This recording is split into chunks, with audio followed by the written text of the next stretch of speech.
All right, guys, welcome back. I'm still alive, in case anyone was worried. Probably not, but yeah, I'm back. And oh my gosh, if you're watching this on YouTube, can we look at this quality? I am so impressed. I've got my coffee here this morning, so if you're listening, I'm gonna probably take a lot of pauses to drink my coffee before it gets cold, but oh my gosh, I can't stop looking at the screen. So I got a new phone over the weekend. No, it was yesterday. Well, it wasn't the weekend. It was Wednesday. But I got a new phone over the week. And oh my gosh, it is such good quality, you guys. Like, or at least compared to my last phone. Like, if you've been here watching for like the last 4 years, I had my last phone for a long time. And the quality just, it was okay. Like, I thought it was fine. But it was just kind of meh. Like, very mediocre, not the greatest. But I got a new phone yesterday. No, was it yesterday? Yeah, it would have been yesterday. I got the iPhone 14 because they just came out. And so I had my last phone for legitimately 4 or 5 years. I had the iPhone X or the 10. I think they're the same. But I had that phone for so long. Like, my Facebook memories would pop up all the time from like 5 years ago. And here I am still holding my phone with the same case on it because I had that phone for so long. Which is fine. Honestly, I believe in keeping your phones. Like, that's why I hadn't gotten a new phone in so long, is because my iPhone X worked totally fine. Like, even today, it still works perfectly fine. It's in pretty much great condition. The screen protector was cracked, of course, but they always crack. So the screen was not cracked. All of the apps like worked fine. The camera obviously worked fine. Although the camera would glitch out sometimes, and I'd have to cut that out of videos every now and then. Like, when I would be filming a video, only with the back camera that I'm using right now, like when you flip the camera to look at yourself, it would just like glitch and go all like purple and pink, and there'd be all these lines across the screen, and so I'd have to like stop it and then start it again, and then it would be fine usually, but it would do that once in a while. The battery didn't last very long, but I also pretty much work on my phone all day, like doing YouTube videos or whatever. I'm also just on social media all the time, which isn't healthy, but the battery just wouldn't last that long if I was on it all day long. Like, it was fine if I was at work or something and I wasn't on my phone all day, like the battery wouldn't die at all. But if I was on it, it would drain very fast. Like, and I watch a lot of YouTube videos. So if I watched a 30-minute YouTube video, it would die pretty fast. Or if I used my GPS when I drive, because I GPS pretty much everywhere because I have no idea where I'm going, it would die. And then I'd have to, if I didn't have a car charger, like, we'd run into issues. Multiple times have I gone on road trips to pick up a horse or just on a road trip in general, and I'd have to stop somewhere, like at a gas station or something, and buy one of those car plugs to like plug in my phone and a cord. There was one time I went to pick up Grace. So it was like a couple years ago, right? And there's a vlog somewhere on my channel about it when I bought Grace, that I drove like 2.5 hours to get Grace. And then my phone was dying. So I went into a gas station and bought a cord and a plug to plug in my phone in the truck. And it was like $30 or $35 that I spent on this cord. And then I found one under the truck seat. So I just spent all that money on a cord, and there was a cord already. But I get pretty desperate. When I went to pick up Oakley was like 3 hours away. So I drove all the way there with my GPS running because I had no idea where I was.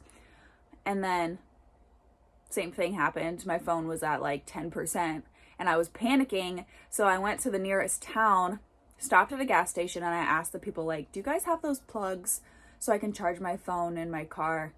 And they were like, nope. So I was like, oh my God, okay. Do you guys have a Walmart or a Dollar General or anything in this town? And so they told me up the street there was a Dollar General. So I was gonna drive up to the street to a Dollar General, but I passed a bigger gas station, like more like a rest stop type of gas station. And so I was like, oh, they gotta have one in there. So I went in there and they did have them, thankfully. And you know what was weird is I actually planned for that morning before I left to pick up Oakley. I bought one at Casey's when I stopped to fill up the truck, and it like broke. I didn't even get to use it because like I wish I had one on me. But you know, like the little metal piece that like actually makes the connection like in the cigarette lighter to power the plug, like that thing was just like limp. You know, usually they have like a spring to them, and it was just like limp and loose. So it obviously wasn't making a connection, which is why it wasn't charging my phone the whole way there. So yeah, I panicked, but I found a gas station and they had them. But really, I should have probably just went up to Dollar General, because at those gas stations, they're like $8 or $10. I think they were $8. So that day I spent like $16 in these stupid USB car plugs for one to not even work. So yeah. But otherwise, like my phone actually worked pretty good. So I just was ready to get a new one because doing my YouTube videos and stuff, like I use up the memory so much, and like it just takes up so much space on my phone. And then like every time I need to download another app, like that's just less footage or less pictures that I can have on my phone, because like the app is taking up storage and stuff like that. So that phone was 64 gigabytes, I think, and my 14 that I just got is 120. Now, they do make a 14 that has 250 gigabytes of I think it's gigabytes, right, of storage, but they didn't have that one in stock when I went yesterday. But honestly, I think the 120 or 128 or something will be fine, because even with my old phone that's the 64, like I usually didn't fill it up. Can you guys hear my cat outside? Give me 1 second. I'm gonna roll up or put up my window.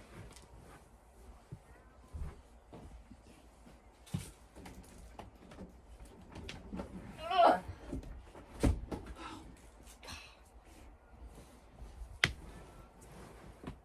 Okay, we're back. If you guys actually watch my YouTube videos, you might know about Tic Tac. He is the orange cat that makes an appearance in a lot of them. And all he does is walk around and meow for hours. Just hours. I haven't even been outside today, but he's just standing outside my front door, meowing. Continuously, nonstop, meowing. So that's wonderful. But yeah, anyways, I think this phone will be big enough storage, because I didn't run out of space on my old one a lot.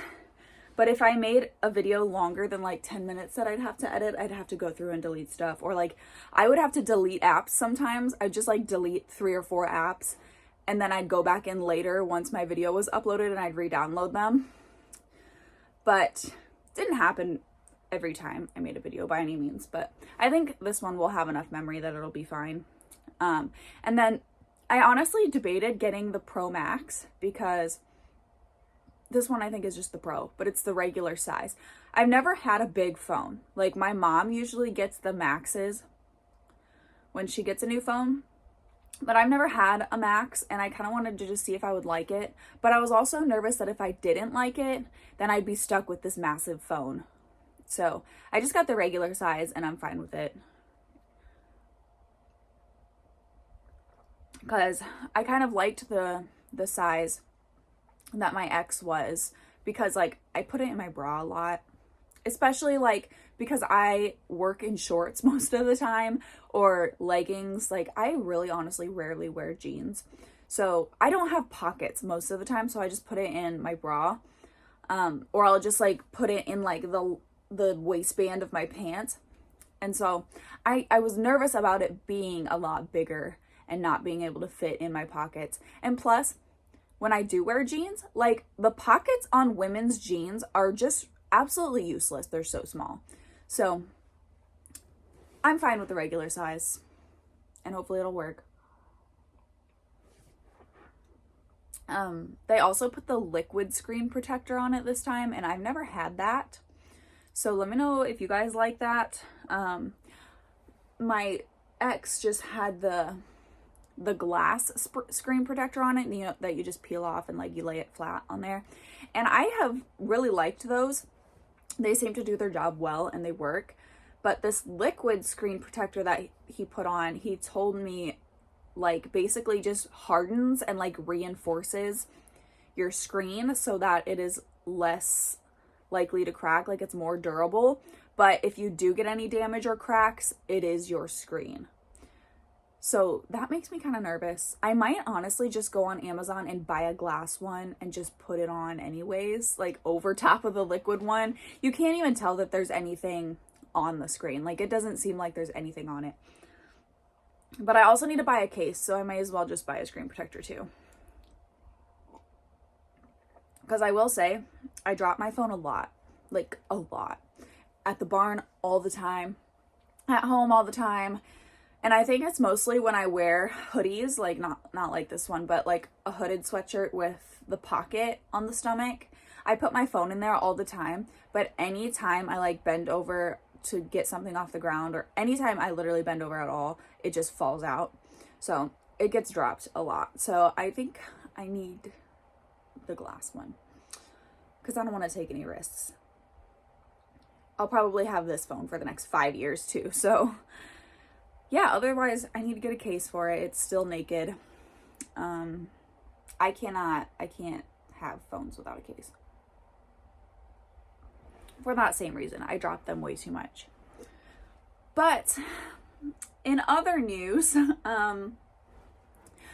I skipped last week. I don't know if anybody noticed, probably not. But I skipped last week, and I think I might just go to doing one of these episodes once a week.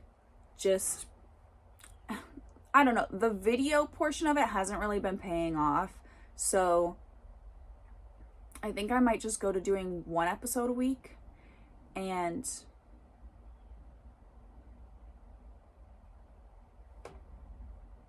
one second. Okay, sorry. I thought I heard somebody pulling into my driveway. And so I had to go check, but it doesn't look like someone must have been driving by the house. But anyways, yeah, so I think I might just go to doing one of these episodes once a week. And I just like honestly didn't really have anything to talk about last week. I just haven't been doing anything or had any topics in mind. So I just skipped last week, but here we are. We're back today. So yeah, I hope you guys have been having a good, I don't know if you want to call this fall. I don't usually call September fall because it's still so hot. And earlier this week, it was so hot. I want to say Tuesday, maybe Monday or Tuesday. It was 91 degrees here in Iowa. And I was kind of mad about it. Like, I really like the cooler fall weather. I actually really enjoy fall itself. Because it's like the perfect riding weather. It's the perfect weather to be outside working with your animals, putting up fence, whatever, cleaning up your pastures. It's just like the perfect weather. It was like 91 degrees the other day, and I was like, what the heck is this crap? And I just couldn't motivate myself to do anything. Like, it was just so like humid. And honestly, we haven't had a lot of days like that this summer where I'm at. Like, I feel like this summer has been very reasonable. And we haven't had any like severe weather, which is awesome because the last 2 summers we've had severe storms and derechos.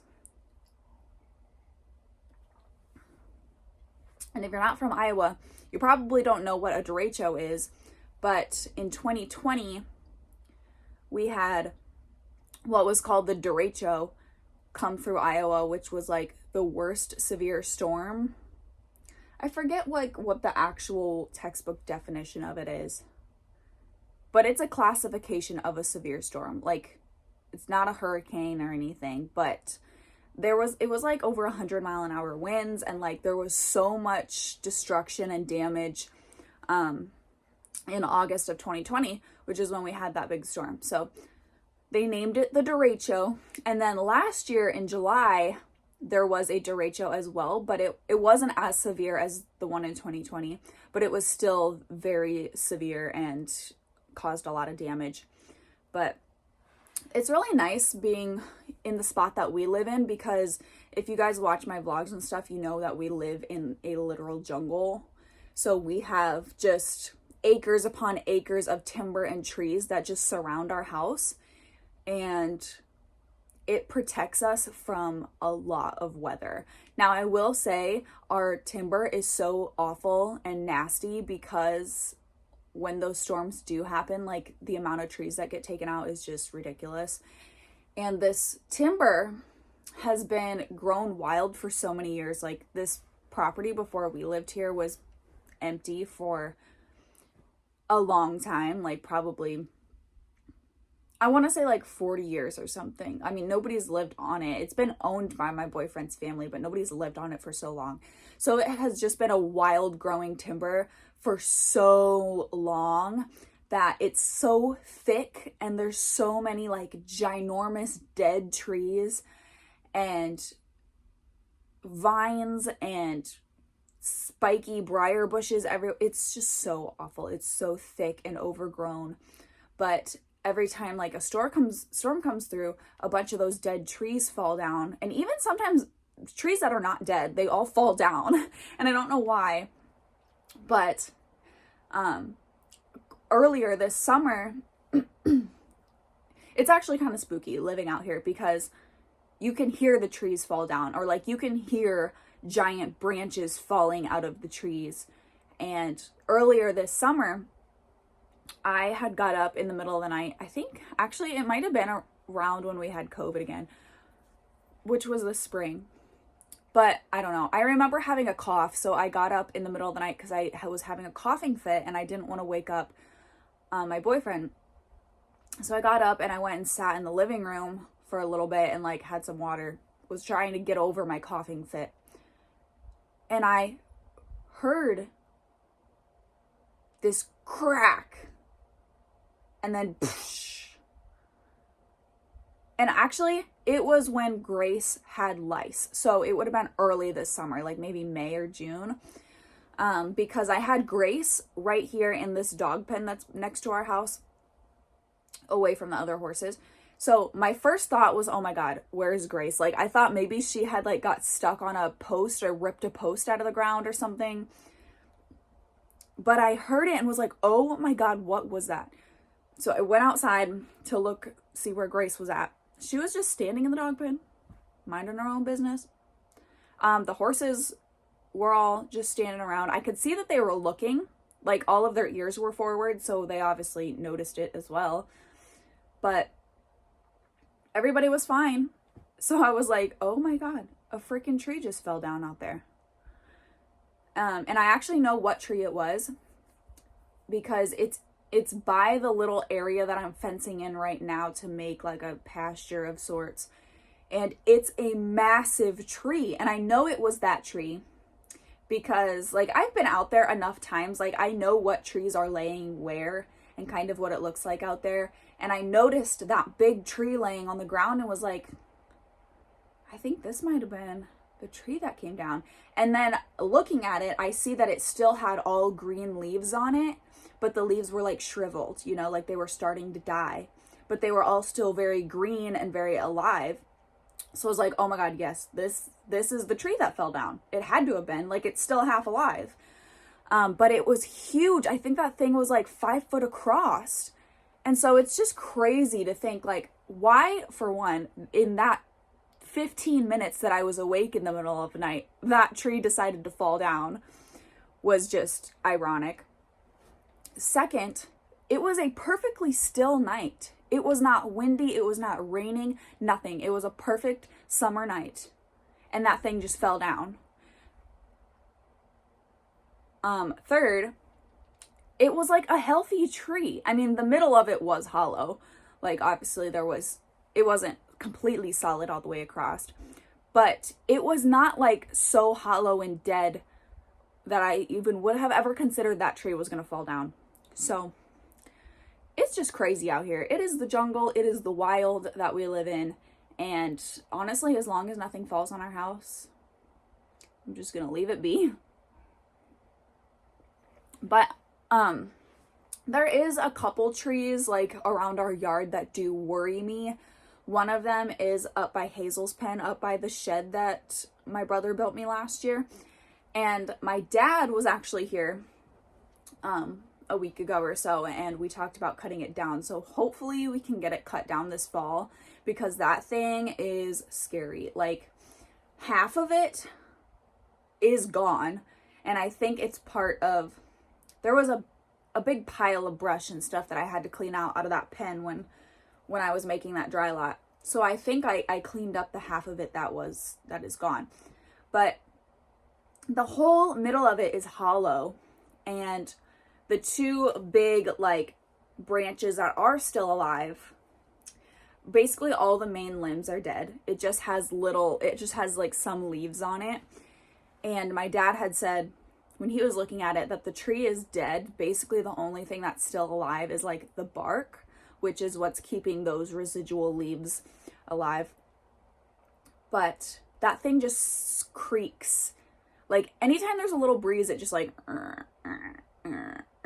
I can just listen to it creak. And I just don't want it to come down on something. It's a huge tree. That thing is probably 50 foot tall. Probably more than that. I don't even know how much is 50 foot. It's probably 100 foot tall.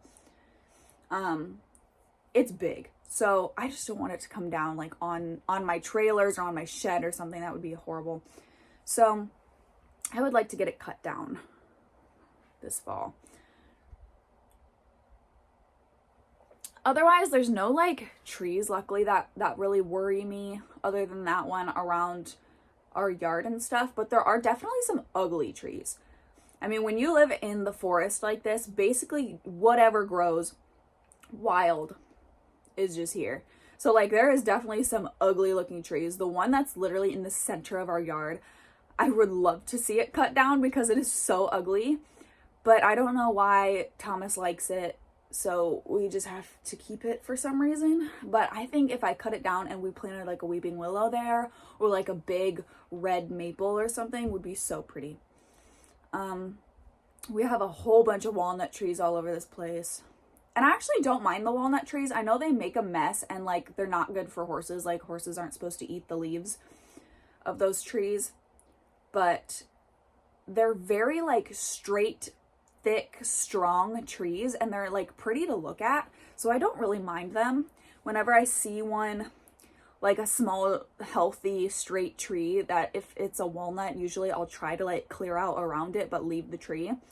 And plus, if I leave all of these small trees to grow, I don't feel as bad like cutting out the big, ugly ones, because at least I'm leaving all these little trees that they can grow and be healthy now. And they'll probably grow better once I cut out all of the dead, old, ugly trees. Will give a chance for those smaller trees to grow healthier and better. But yeah, probably boring you to death with this conversation. But I really didn't have a whole lot planned for this episode. Because like, yeah, I just didn't have a topic planned. So I just figured I'd jump on here and talk. But yeah, I need to buy hay for the winter. So I'm having a dilemma with the hay. I don't know if any of you guys have any tips or suggestions, but I do not have a way to move like round bales and stuff. So I also don't have like a barn or anything. So I'm kind of like struggling with how I'm going to do hay this year, because we do have all of those little square bales at my dad's. So I can feed those. That's not a big deal. And they should get me far enough. At least my plan is to take my new trailer, the red one, because it doesn't have any mats or anything on the floor. So I don't think I'm going to be using it probably till next year. But if I take that to my dad's sometime, I can fill that with small squares. So I could keep small squares in that. It's like a stock trailer.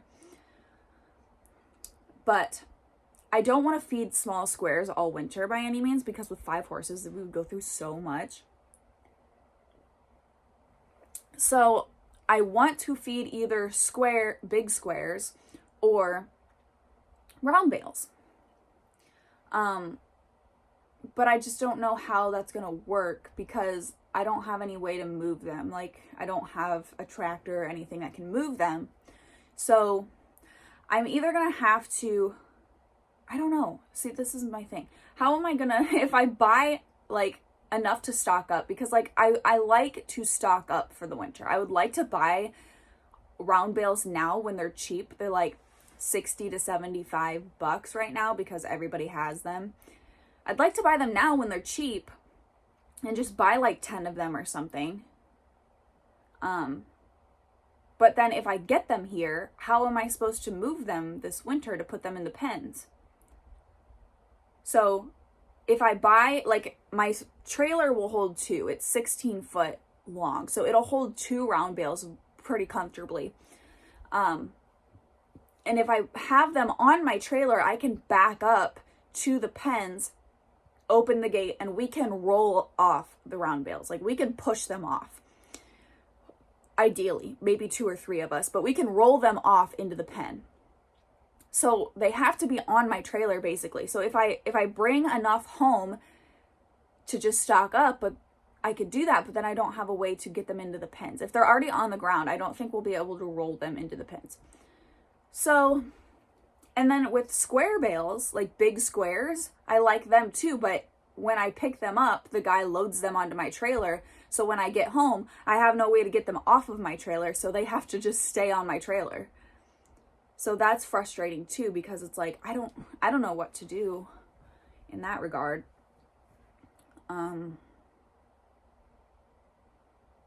So yeah, if anyone has any suggestions on what you guys do, let me know.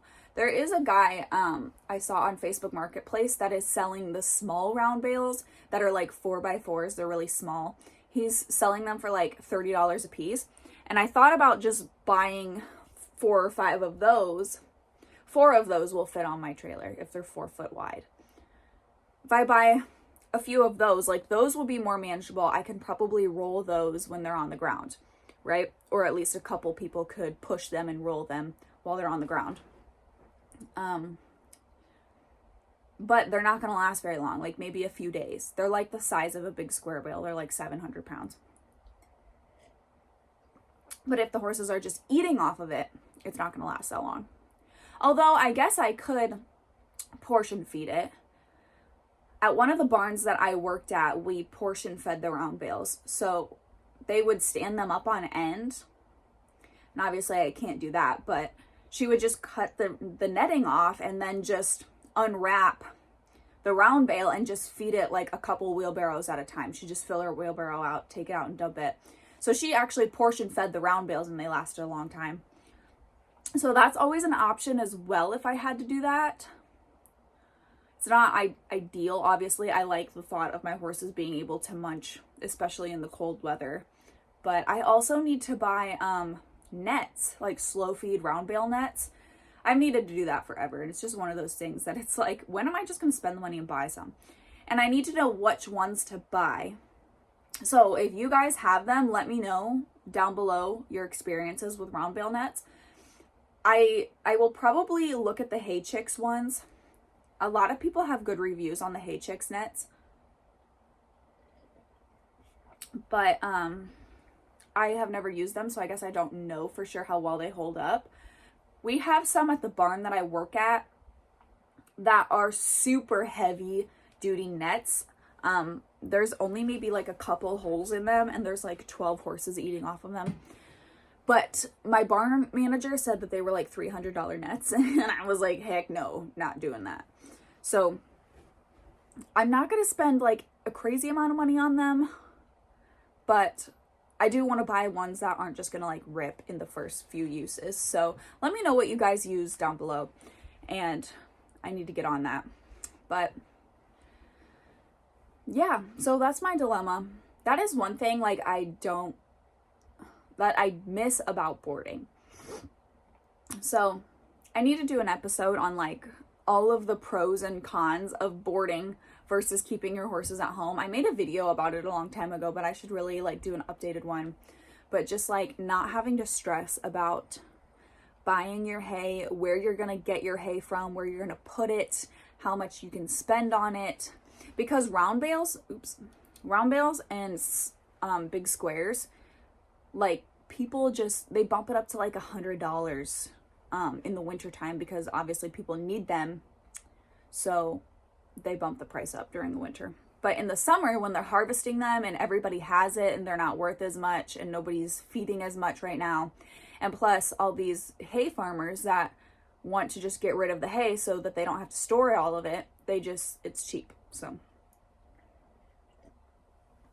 I do have a really cool hay guy that knows that I don't have a lot of storage, so every 2 weeks or whatever, I'll just go and grab a couple big squares from him, and his hay is really nice, but obviously he can't guarantee me that he's going to have hay set aside for me all winter, so, you know, I can't just expect him to do that. Luckily, I don't have pasture, but if you guys watch the vlogs, you know that I tie my horses out in my yard pretty much every day. Once they start eating down the yard a lot and it's like getting to be just dirt, I leave them off of it for a few days to let it kind of grow, and if it rains, I don't put them out. But most days, my mares, at least the 3, BB, Luna, and Sugar, I put them out in the yard and they can just eat grass during the day, which is good for their diet and their gut. It's, you know, more nutritious. And so I don't mind doing that. And plus it saves me so much on hay, because then I'm just feeding Hazel and Oakley hay, which is like a bale's worth of a day. Not even, sometimes not even that. And the goats, I'll give the goats hay. When I put the girls away at night, I do give them each a flake of hay, but so maybe I go through like 1 bale a day. And that's about it, but yeah, so that's my dilemma. Let me know what you guys do during the winter for your hay. But the barn that I work at, they pay like big money for the hay that they have.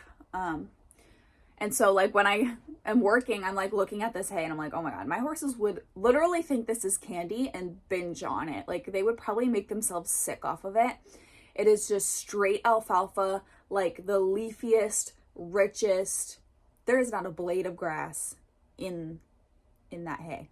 And the same hay for the small squares they use to make the big round bales. So the horses out in the pasture eat that like candy all winter. And I think they paid like $200 per round bale, which is like insane to me. Like I pay like $60 for the round bales that I've bought, which is still like alfalfa mix. You know, I don't buy just like garbage hay, but it's not, you know, candy style hay either. It's not like dairy quality hay. So that's an interesting topic. How much does hay cost where you live? Like there are some YouTubers that I watch. I think what is it? ZL Equestrian, Zoe Luna Equestrian. I was watching one of her Snapchat stories, I think. No, Instagram stories. And she was saying in there how her horses get Bermuda hay or something, and it was like $40 a bale. And I was like, oh my God, like I could not imagine having to spend $40 on a bale of hay for the horses. Hay here right now ranges from $5 to $7 a bale. That's pretty average. $4 a bale maybe for like straight grass. And really, really insane quality hay might go up to like $8 a bale. But $40 a bale, I was like, oh my God, I feed 1 bale a day. That would be $40 a day. And if my mares are not in the yard, I could not imagine having to spend that much money. But I don't know if she meant small squares. Like I was assuming that's what she meant because like I see that in her videos a lot. She feeds the small squares. But I don't know. That would be insane to me. All right. Well, I think I'm going to go ahead and wrap up this episode. Hopefully it wasn't too boring for you guys. Let me know your insights down below. But my coffee is getting cold and I need to go reheat it. So my apologies. But hope you guys enjoyed this little chit chat discussion. Let me know what you think about the video quality.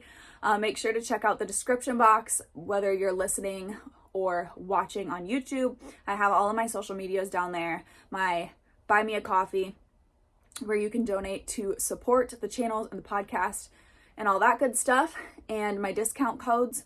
And so make sure to check that out. Give this a thumbs up if you enjoyed it, and I'll see you guys in the next one. Bye.